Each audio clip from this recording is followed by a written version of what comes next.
اعوذ باللہ من الشیطان الرجیم بسم اللہ الرحمن الرحیم۔ سورہ النساء آیت نمبر 66 سے آج ہم نے سٹارٹ کرنا ہے۔ وَلَوْ أَنَّا، اور اگر ہم کتبنا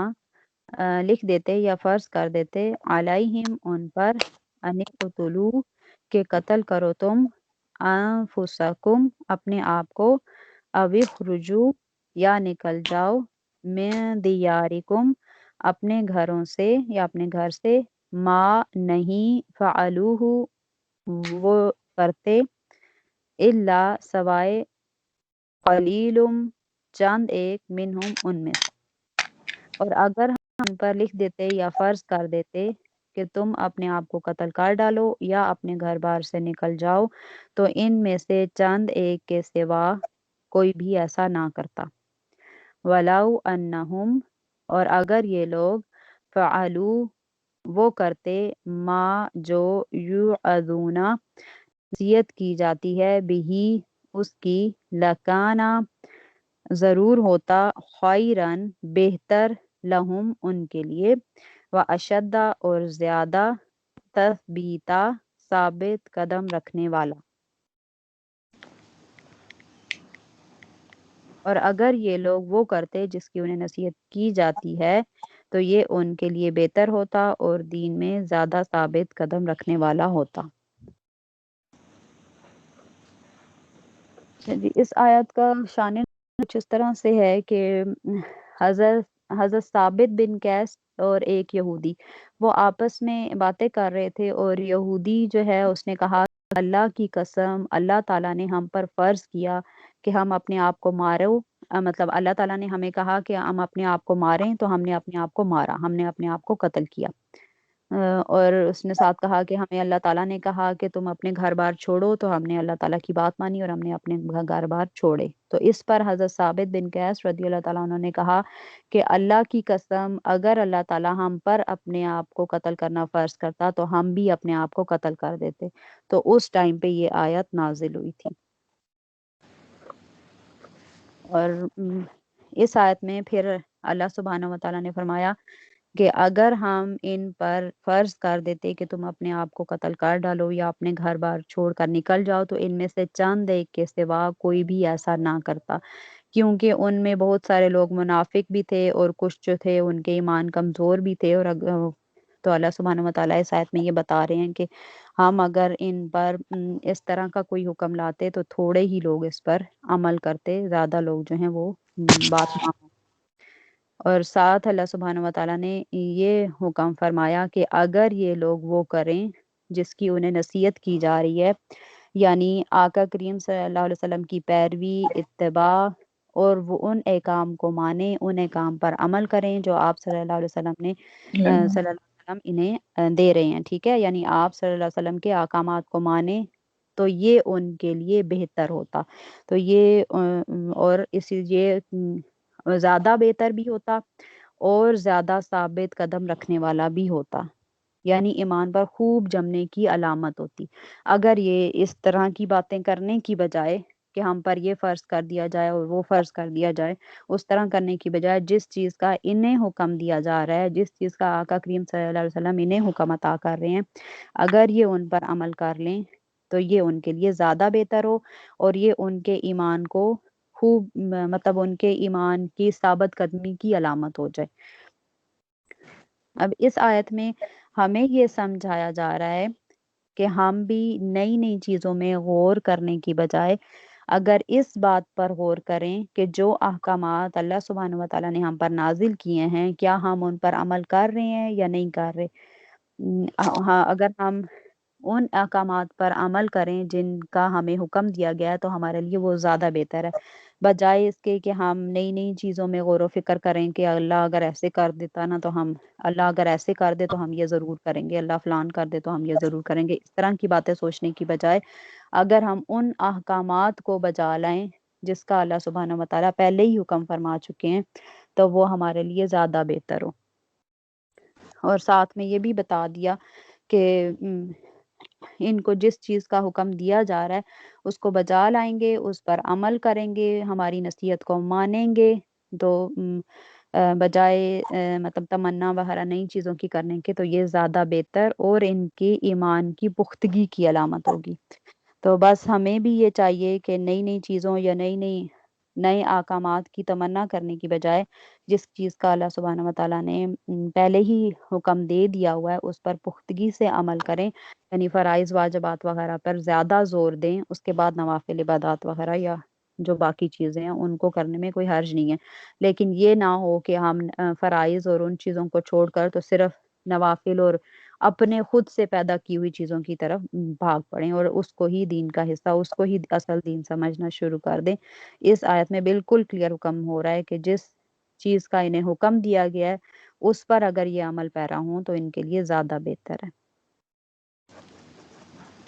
وَإِذَنْ اور اس صورت میں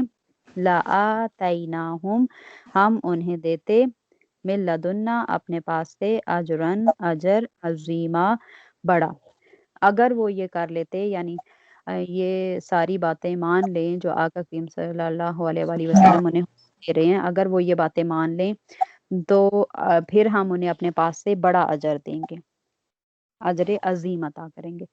وَلَهَدَيْنَاهُمْ اور ہم انہیں ہدایت دیتے صراطاً راستے کی طرف مستقیمہ سیدھے،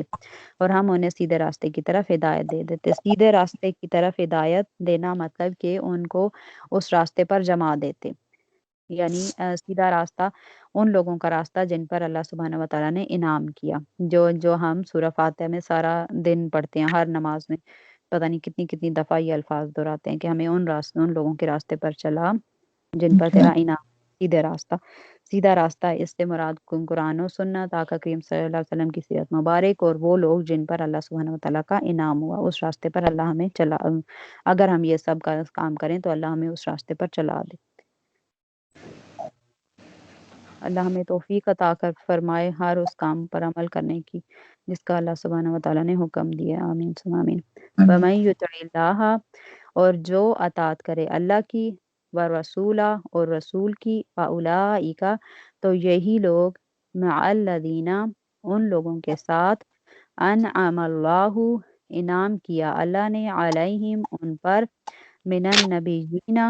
نبیوں میں سے، والصدیقین صدیق، والشہداء اور شہداء، والصالحین اور صالحین یا نیک لوگ، وحسن اور اچھے، اولئک یہ لوگ، رفیقا ساتھی، اور جو اطاعت کرے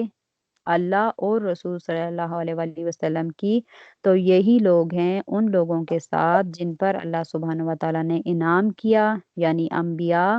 اور صدیق اور شہداء اور صالحین، اور یہ بہت اچھے ساتھی ہیں۔ اس آیت کا شان نزول کچھ اس طرح سے ہے کہ آقا کریم صلی اللہ علیہ وآلہ وسلم کی بارگاہ میں ایک صحابی، انصاری صحابی حاضر ہوئے اور وہ کافی پریشان تھے، تو انہوں نے آ کر عرض کی کہ یا رسول اللہ صلی اللہ علیہ وآلہ وسلم، آپ اللہ کی قسم، آپ صلی اللہ علیہ وآلہ وسلم مجھے میری جان، میری اولاد، میرے اہل اور میرے مال سے بھی زیادہ محبوب ہیں، اور جب میں گھر میں ہوتا ہوں تو میں آپ صلی اللہ علیہ وآلہ وسلم کا ذکر کرتا ہوں، اور میں اس وقت تک صبر نہیں کر سکتا جب تک آپ صلی اللہ علیہ وسلم کو دیکھ نہ لوں، یعنی اگر میں آپ صلی اللہ علیہ وسلم کی خدمت میں حاضر نہ ہو جاؤں اور آپ کو دیکھ نہ لوں تو مجھے ایسا محسوس ہوتا ہے جیسے میری روح نکل جائے گی۔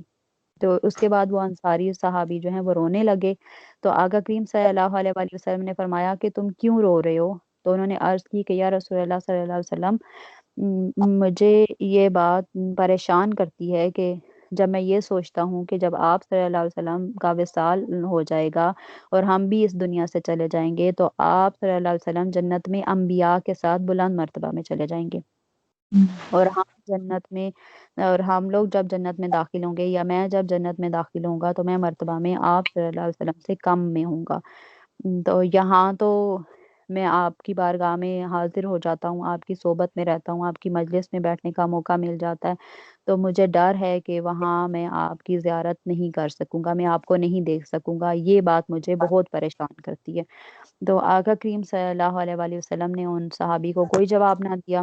تو تھوڑی دیر کے بعد حضرت جبرائیل امین یہ آیت لے کر حاضر ہو گئے۔ تو آقا کریم صلی اللہ علیہ وآلہ وسلم نے صحابی کو بلایا اور یہ آیت پڑھ کر سنائی اور خوشخبری دی کہ جو لوگ اللہ اور اس کے رسول کی اطاعت کریں گے وہ لوگ آخرت میں ان سب لوگوں کے ساتھ ہوں گے، انبیاء، صدیقین، شہداء اور صالحین، اور یہ بہت اچھے ساتھی ہیں۔ اس آیت میں ایک تو صحابہ کا اضطراب یا ان کی محبت یا ان کی بے چینی آقا کریم صلی اللہ علیہ وسلم کی زیارت کے لیے وہ جس طرح بے چین رہتے تھے یا تڑپتے تھے، ایک وہ ملتا ہے۔ یہ میں نے آپ کو ایک صحابی کا بتایا، اس طرح کی کافی ساری مطلب روایات ملتی ہیں، بہت سارے صحابہ اس طرح کے اس وجہ سے پریشان ہوتے تھے کہ یہاں تو ہمیں آپ صلی اللہ علیہ وسلم کی زیارت نصیب ہو رہی ہے لیکن آخرت میں کیسے ہوگا؟ تو کچھ صحابی جا کر یہ سوال بھی کرتے تھے کہ ہم مطلب میں ایسا کیا عمل کروں کہ میں آپ کے ساتھ ہوں، میں وہاں بھی میں جنت میں بھی آپ کی سنگت چاہتا ہوں۔ جیسے حضرت ربیہ بن کعب جو ہیں ان سے روایت ہے کہ وہ کہتے ہیں کہ میں حضور صلی اللہ علیہ وسلم کے پاس رات گزارتا تھا، تو اب میں آپ صلی اللہ علیہ وسلم کے لیے پانی لاتا اور خدمت کرتا، تو حضور صلی اللہ علیہ وسلم نے مجھے فرمایا کہ مانگ۔ میں نے عرض کی یا رسول اللہ صلی اللہ علیہ وسلم، میں جنت میں آپ صلی اللہ علیہ وسلم کی سنگت مانگتا ہوں۔ تو فرمایا کیا کچھ اور بھی؟ تو میں نے عرض کی کہ نہیں، بس یہی چاہیے۔ تو رسول اللہ صلی اللہ علیہ وسلم نے فرمایا کہ کثرت سجود کے ساتھ میری مدد کرو۔ مطلب اس طرح کے کافی سارے آپ کو واقعات مل جائیں گے جس میں صحابہ کرام کی محبت،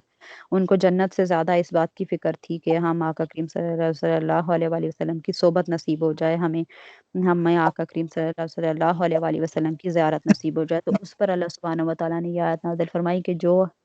اللہ کی اطاعت کرے گا، جو رسول اللہ صلی اللہ علیہ وسلم کی اطاعت کرے گا، وہ ضرور آخرت میں انبیاء، صدیقین اور شہداء کے ساتھ ہوگا۔ اچھا، اب اس آیت کا مطلب یہ نہیں ہے کہ وہ درجے میں ان کے برابر پہنچ جائے گا، کیونکہ ظاہر درجہ تو انبیاء کا بہت اونچا ہے۔ اس آیت کا اس میں یہاں معنی یہ ہے، جو مفسرین لکھتے ہیں وہ یہ معنی لکھتے ہیں کہ جنت میں رہنے والے جو ہیں وہ سب ایک دوسرے کی زیارت کرنے پر قادر ہوں گے، یعنی ان کو اللہ سبحانہ و تعالیٰ جو لوگ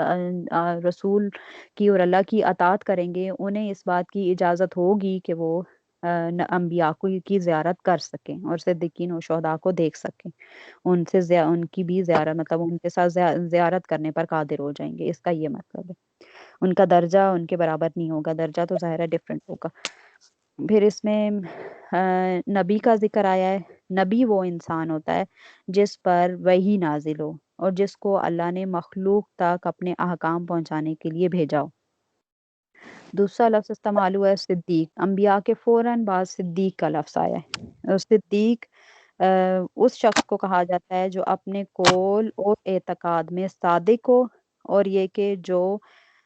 دین کے تمام احکام کو بغیر کسی شک اور شبہ کے تصدیق کرے، وہ صادق ہے۔ ٹھیک ہے، جو دین کے تمام احکام کی بغیر کسی شک اور شبہ کے تصدیق کرے وہ صدیق ہے۔